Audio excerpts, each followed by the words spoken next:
All right, so you've probably been following the war in Ukraine, and you know kind of how it's impacting everything globally. Absolutely. We are going to dive into this article. Okay. It's from TATANKA, and it's titled, Trump Advances Disrespect to Zelensky, a Dangerous Blow to Global Stability. Right.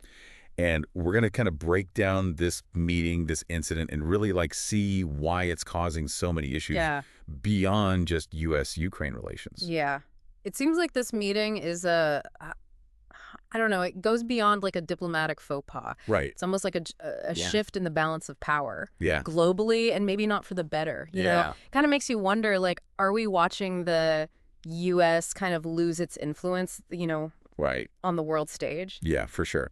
So let's get into the specifics of this Oval Office meeting. Okay. This happened on February 28th, 2025. And it was between then-President Trump, Vice President Vance, and the Ukrainian President Zelensky. Right. And, the article calls this a display of hostility. Yeah. Is that how you would describe it? I think that's pretty accurate, yeah. Okay.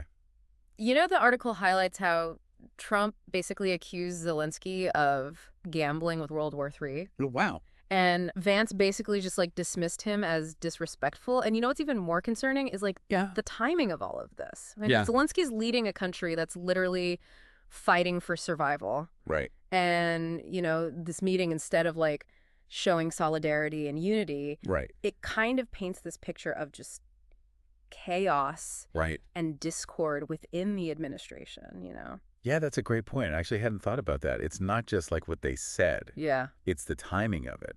Right. You know what I mean? It's a matter of life or death. Absolutely. And, it makes that Sun Tzu quote that the article mentions. Oh, yeah. The supreme art of war is to subdue the enemy without fighting. Right. It makes you wonder, by doing that, by undermining Zelensky and, casting doubt on America's commitment, right, did they just give Russia exactly what they wanted?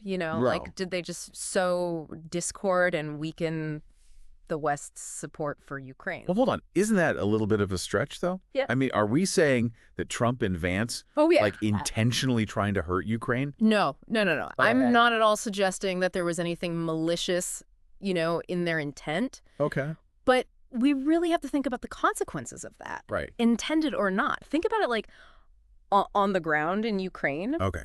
They rely so much on Western aid, weapons, intelligence, that's keeping them in the fight, Okay. And all of a sudden that support seems shaky. Feels shaky. Right.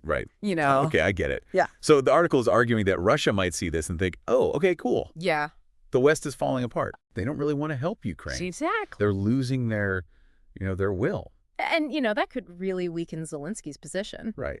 If there are ever peace talks, I mean, right, to have any kind of power with Putin, he has to project strength and unity. He needs his allies. Right. But this is the opposite. Right. It makes them look divided. Yeah. Imagine you're negotiating with someone. Right. And your best friend is just talking crap about you. Right. Not good. Right. Definitely not. So it's not even just hurting Ukraine's feelings. Right. This could literally it could give Russia an advantage.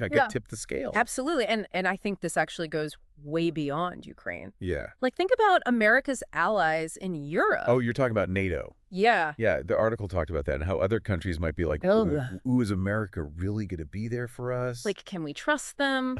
Think about the main point of NATO collective defense. You attack one. You attack all. You attack all. Right. This meeting puts that into question. Right. If the U.S. is wavering on their support for a member that's being attacked. Right. What are the other members thinking? Right. The ones right next to Russia. That's for sure. They're going to be thinking what about us? If they ditch Ukraine, they'll ditch us. Exactly. Right. So instead of a united front against Russia, right, this just creates doubt. Right. It pushes them to think about other ways to defend themselves, maybe without the U.S., So instead of a big, strong group, right, it's everyone's on their own. It weakens Europe's defenses. Right. And it makes Russia even bolder. Oh, it's no. Dominoes, Yeah. One little thing can cause a huge chain reaction. Wow. And you know what we haven't even talked about? Yeah. Is America's reputation globally. Yeah. That's right.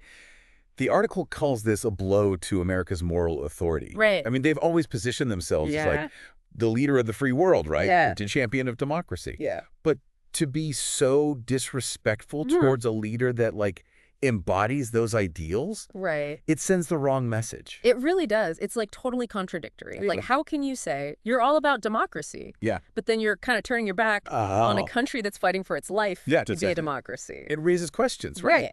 About their commitment to their own values. Exactly. And you know who's watching this? Russia, China, all the authoritarian regimes. They're taking notes. This is what they've been saying all along, right? That the U.S. can't be trusted, that democracy is weak, that it's chaotic. And this is like a perfect example of you to be like, see? Told you. You know? And so it's like they're giving them ammunition to use against the very ideas they say they support. Yeah, it's crazy. And that's why I think it's so dangerous. It's not even just about Ukraine.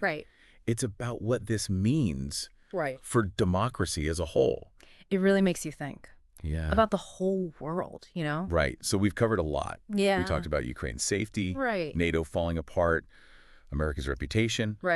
But what does this mean for just like the average person? Like what happens if this keeps going? And that's what we're going to talk about next time. Okay, sounds good. All right. Looking forward to it. Yeah. Okay, so we've been talking about this Oval Office meeting and, you know, how it could be like a sign of things changing on the world stage. Yeah, it's like we're watching those pieces on the chessboard, you know. Getting moved around. Yeah, we talked about Ukraine and NATO and America's rep. But like, what if this keeps happening? Like, what happens if the U.S. backs off as a world leader? What does that mean for you and me? Like, what's that world look like? Well, it's not a pretty picture. You know, you're talking about a world where, you know, working together falls apart. The UN, NATO, they become useless, you know? Because no one trusts each other anymore. Exactly, yeah. So basically it's every country for themselves. Pretty much, yeah. Okay. And that's not good, right? I mean, didn't that kind of stuff lead to like... Well, historically... economic problems and like social unrest? Exactly. Okay, that sounds kind of scary. But, okay, let's look at it another way. Okay. Some people might say the U.S. has been sticking its nose in other people's business for way too long. You know, meddling where it doesn't belong. They might say, let Europe deal with Europe. Let other countries handle their own stuff. Sure. What do you say to that? I mean, I see their point. Yeah. The U.S. can't be the world's police forever, right? But there's a difference between, you know, strategically stepping back and just ditching your allies completely. So it's about finding the right balance. Yeah, finding that middle ground. Okay. The U.S. has put so much work into these alliances and partnerships. It's kept things, you know, relatively stable around the world. It's not about being the world's police. It's about being a good partner. Yeah, that makes sense. And thinking about those historical comparisons, you know, the article mentions a few times when countries tried to appease aggressors and it backfired. Oh, yeah, like big time. The most obvious one, you know, leading up to World War II, trying to appease Hitler only made him stronger. And and look what happened. Exactly. So is that what the article is saying? Like, if we don't stand up to bullies, they just get worse? Yeah, that's the gist of it. And then people who want to disrupt everything, they take over. History tells us that's usually what happens, So even if the U.S. doesn't want to be the leader anymore, just backing off without a plan could actually make things worse. That's the key takeaway, for sure. It's not about clinging to the way things are. It's about understanding that what America does or doesn't do has a big impact. On everyone, right? Exactly. So, okay, let's say the U.S. decides to step up again. Okay. How do they fix what's already broken? Like their relationship with Ukraine and their reputation with other allies? I think actions speak louder than words in this case. Okay. They need to show, not just say, that they're a good partner and that they're serious about defending democracy. So, like, what would that look like? What could they actually do? Well, for Ukraine, keep giving strong support, both military and, you know, in diplomacy. Work closely with European allies to show a united front against Russia. And most importantly, reassure those allies that they're not alone, you know? Show them that their security is a priority. So more than just words, right? It's got to be real action. Exactly. And it's not just about allies. Right? They got to fix their own image. Absolutely. They have to show the world that they still believe in what they preach. Democracy, human rights, the rule of law. That's a big job. Rebuilding trust is tough. It takes time. And it's delicate. Right. But it's crucial if the U.S. wants to be a leader again. Okay. So we've talked about what happens if the U.S. disengages and then how they could try to fix things. But we started this whole deep dive talking about You. Right. The person listening, trying to figure out this crazy world. Yeah. We talk big picture, but what about the individual? Right. What can we do when it feels like everything's falling apart? What's our role in all this? And that's what we'll get into in the last part of our deep dive. So welcome back. We've been talking about some really intense stuff, you know? Yeah. A world that's maybe breaking apart, authoritarianism on the rise, what America's doing or not doing. It can kind of feel overwhelming, right? Absolutely, yeah. It's easy to feel small when you're looking at these global problems. Right, exactly. It's like, what can I do, you know? Right. It seems so big. Yeah, like these big geopolitical shifts. It's like, what difference can I make? But you know, this TATANKA article, even though it's about diplomats and stuff, it touches on something really important. Individual action, like what we can actually do. Exactly. It keeps saying how important it is to stay informed and to be engaged. Like that's where it all starts. So it's not just scrolling through the news, right? No, it's about actually being an active participant. Seeking out information. Right. Trying to understand different sides of things. Exactly, yeah. You got to be a critical thinker, especially these days with all the misinformation and fake news going around, you know? Right. You got to challenge your own biases, you know? Okay, yeah.